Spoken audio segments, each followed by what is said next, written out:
आज हम देखेंगे भिन्नों की तुलना के कुछ उदाहरण।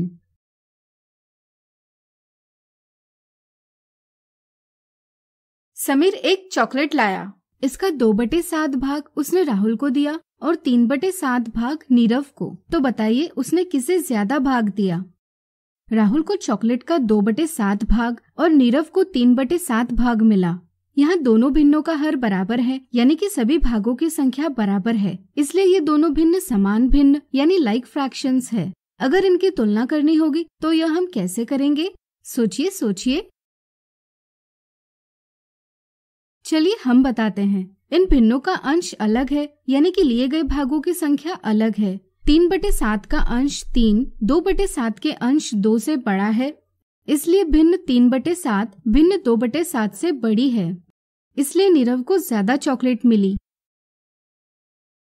अगला उदाहरण, किसी काम को पूरा करने के लिए प्रकाश, राकेश और राजू को क्रमशः 7/8, 7/9, 11/12 घंटे का समय लगता है। तो बताइए तीनों में से कौन काम सबसे पहले और सबके बाद में पूरा करेगा। सबसे जल्दी काम वही व्यक्ति समाप्त करेगा जिसे काम पूरा करने के लिए सबसे कम समय लगता है, और काम सबके बाद में वही व्यक्ति पूरा करेगा जिसको सबसे ज्यादा समय लगता है। इसलिए इस उदाहरण में हमें दिए भिन्नों की तुलना करते हुए इन्हें किसी क्रम में व्यवस्थित करना होगा। आइए इन्हें आरोही क्रम यानी असेंडिंग ऑर्डर में व्यवस्थित करें। अगर हम 7/8 और 7/9 इन दो भिन्नों की बात करें तो इनका अंश बराबर है, लेकिन हर अलग अलग है। जब भिन्नों का अंश बराबर हो तब बड़े हर वाली भिन्न छोटी होती है। चूँकि 7/9 का हर 9 7/8 के हर 8 से बड़ा है, इसलिए भिन्न 7/9 7/8 से छोटी है। अगर हम 7/9 और 11/12 की तुलना करें तो यहाँ न तो हर बराबर है न ही अंश, इसलिए हम लसा का उपयोग करेंगे। चूँकि 9 और 12 का लसा है 36, इसलिए हम दोनों का हर 36 करेंगे।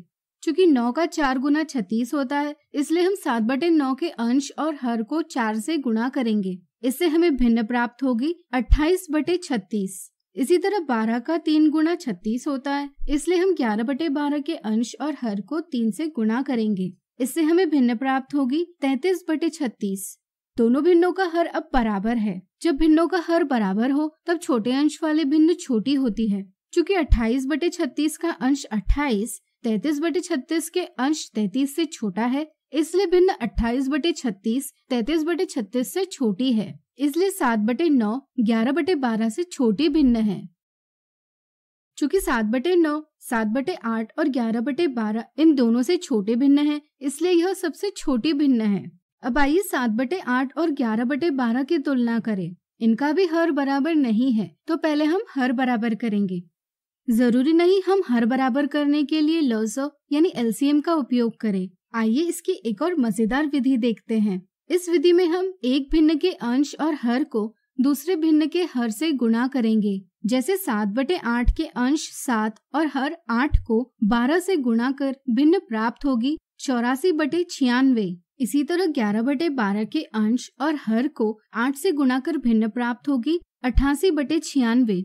जैसा कि आप देख सकते हैं, लसा के बिना हमने हर बराबर कर लिए हैं। यहाँ अंश 84 अंश 88 से छोटा है, इसलिए भिन्न 84/96 88/96 से छोटी है, यानी कि 7/8 11/12 से छोटी भिन्न है, यानी कि सबसे बड़ी भिन्न है 11/12।